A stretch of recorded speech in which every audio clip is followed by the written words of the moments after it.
But guess what? The Giants have a problem in their bullpen. And I went out to the game on Saturday, and that was the one they lost. So, my bad. Yeah. But we went out to the game on Saturday, and I don't know that I've ever seen this prolonged of a celebration, even though it was celebrating something in Giant greatness. If you missed this, they're celebrating the core four. The core four, the four relievers who are part of all of the Giants' somewhat recent championships. That is Sergio Romo, Santiago Casilla, Javi Lopez, and Jeremy Affeldt. And they didn't just unveil their Wall of Fame plaques. They had them on the field, and they talked to them for like an hour. Literally? It was wild. I'm like, oh, my God. And you got there for that? We got there for a good portion of it. It was already happening, and then it was still happening. And then there was more of it happening, and people had wireless mics, and they were talking, and they were showing stories and highlights, and they were coming out from the bullpen, and you got a thing when you walked into the game. You got a thing, they had like a little statue of the four guys. Four of them, yeah, cool. Yeah, so there was four of us in our party, so we became the core four. We had four different statues, and anyway, the whole thing was about this is what bullpen greatness looks like. And then we watched the game, and the Giants bullpen coughed up. I can't say coughed it up. It was a 2-2 tie, and they came in, and Taylor Rogers gave up a home run, and the Giants lost that baseball game. And then yesterday happened where Blake Snell was the one of the most dominant performances I have ever seen from a starting pitcher. And we can get later on into whether he could have stayed in, should have stayed in, if he still had his perfect game. But he lost that in the seventh inning. And I knew in that moment, I'm like, ugh. I just had a bad feeling because it's like Murphy's Law. Blake gets pulled out after 7 innings. The Giants are up 2-0. I'm like, that's still a close game. Yeah. God, what if Doval comes in and blows this? What if? Lo and behold, Camilo Doval comes in and blows this.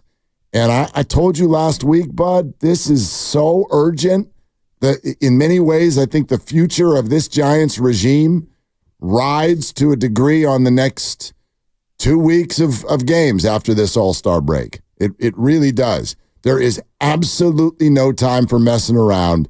And the Giants have a closer who's messing around.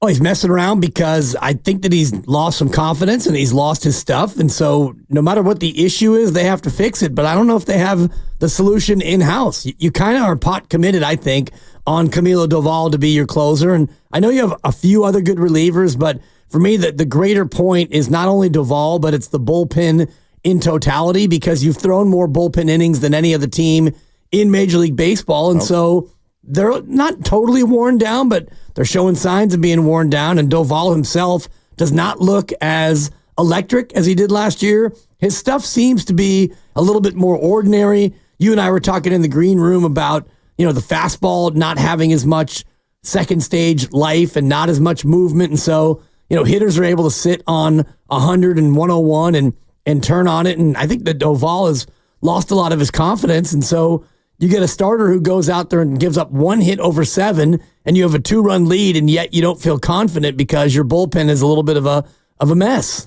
Camilo Doval's ERA is almost 5. That's not good, Mark. That's horrific for a closer. And he was an all-star last year. Right. Last year. He's got 24 walks on the year in 37 innings. He's got his 49 strikeouts. Of course he's going to have a high K per 9 rate.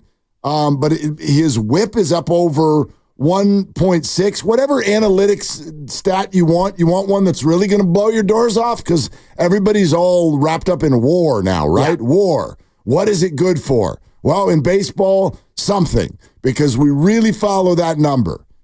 He's got a negative WAR. Yeah. Negative WAR. For those of you who don't speak analytics, WAR stands for wins above replacement. Camilo Doval, your closer, is pitching below replacement level as a player. Yeah.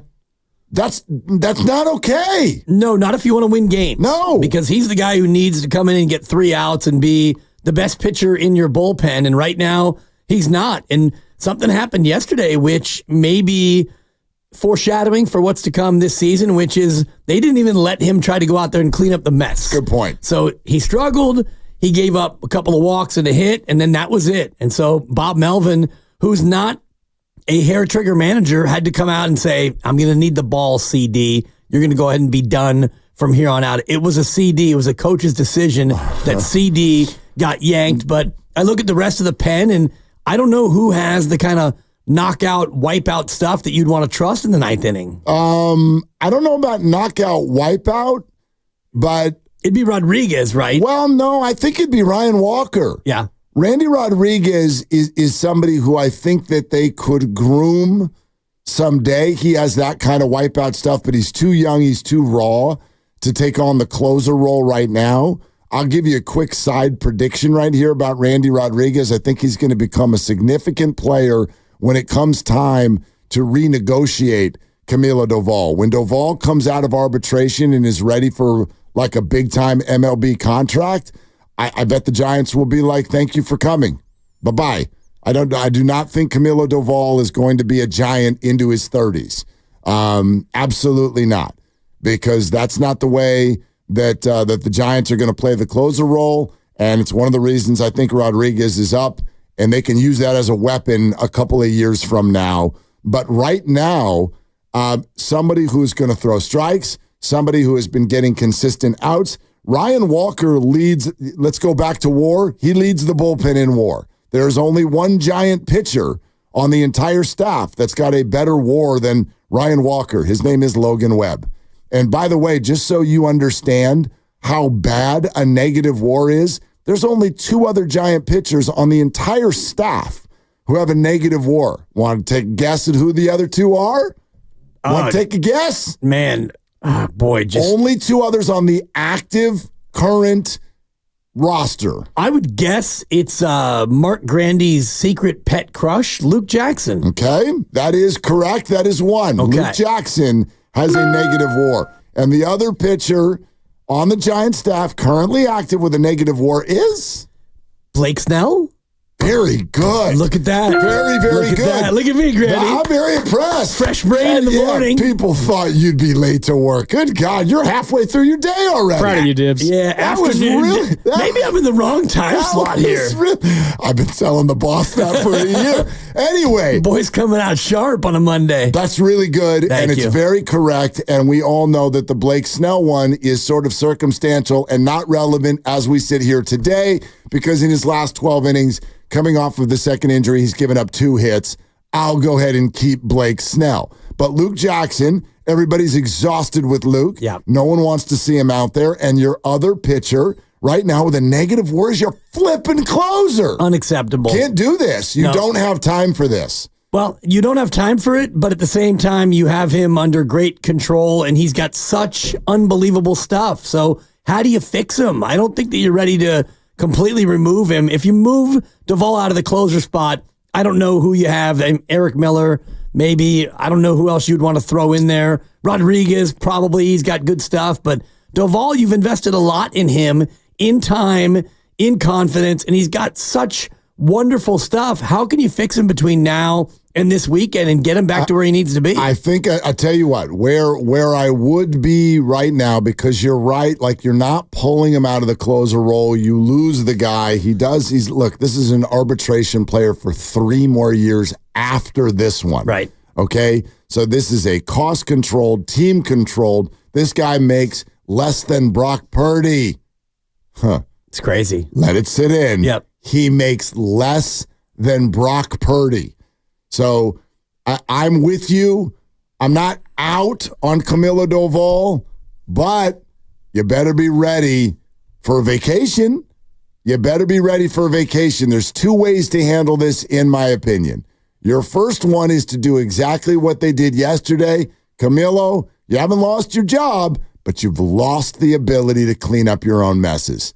We get into a 1 or 2 run game, and you get 2 or 3 batters into that inning, and you haven't gotten an out, you out. You out. And Ryan Walker is in. And so, unfortunately, the problem that this causes for Bob Melvin, I think, is that when a game is trending toward Camilo Doval, you've got to hold one of your relievers to flank him. Good point. You've now got to flank Camilo Doval. You cannot blow close games. You're the Giants. You don't have a devastating lineup that's going to beat people 7-1 very often. Yeah, like the A's. We go back to the championship teams that were honored over the weekend, and remember, these were championship teams, same thing. You've got to win almost every 3-2 game. And they were automatic for the most part. They were automatic. The core four. And it was a little different because you could just go Javi Lopez, face the one lefty, and you can kind of mix and match. That's and fair. Pick and pop. You can't do that anymore. However, when you have a closer and you need 3 outs, you have to be able to give the ball to your closer and feel good about the fact that he can go out there and get 3 outs. And yesterday, he got 1 out, and he allowed 3 hitters to get to him, 2 hits and a walk. And that's the kind of thing that is unacceptable. The control is not there. The faith in the fastball is not there. And then when he gets behind and counts, as we were talking about in the green room, all of a sudden you get some damage against him. And you're right. They don't have the luxury right now of, all right, Camilo, work through it. See if you can find yourself. You got to win these games now. You're on the edge here of relevance and irrelevance, and the trade deadline's 2 weeks away. Well, and here's the second thing I'm doing. Right now, it's quick hook. It's quick hook. But I'd say we're about 2 bad outings away from making up an injury. Oh, really? Oh, yeah. Yeah, because you're right. You're not going to pull him and steal his job. You're not going to do that to him. I don't know that. I mean, this is still a young player. And gosh, we've talked for years about how he's got no heart rate. It's so slow. Well, no, you can see it now. Now you can see him get frustrated out there because his ERA is almost 5. And so I don't want to Luis Matos him. You don't want to strip him of his emotions. Sure. But there's no time for this. The Giants need every single game. There are only 65 games left, and I did some math. They need to win damn near 40 of them. They need to win more than 35 of their remaining 65 games if they want any hope of making the playoffs. There is absolutely no time to lose. If I see another bad outing or two, boy, it's going to be one of those blisters. He's got a blister, sure, and you're hitting the IL. The old blister is good for the Absolutely. pitchers. And, you get the hammy and the groin for position players, whatever you need to do to give a guy a little bit of a reset. Also, you can start to look at the trade market here with the last couple of weeks until the deadline. If you continue to do well and you hang in there, you have a bunch of Colorado coming up, so maybe you go out there and you can find a closer on the market. You'd rather not, but if you're in the race and you feel like you need to change, you can do it.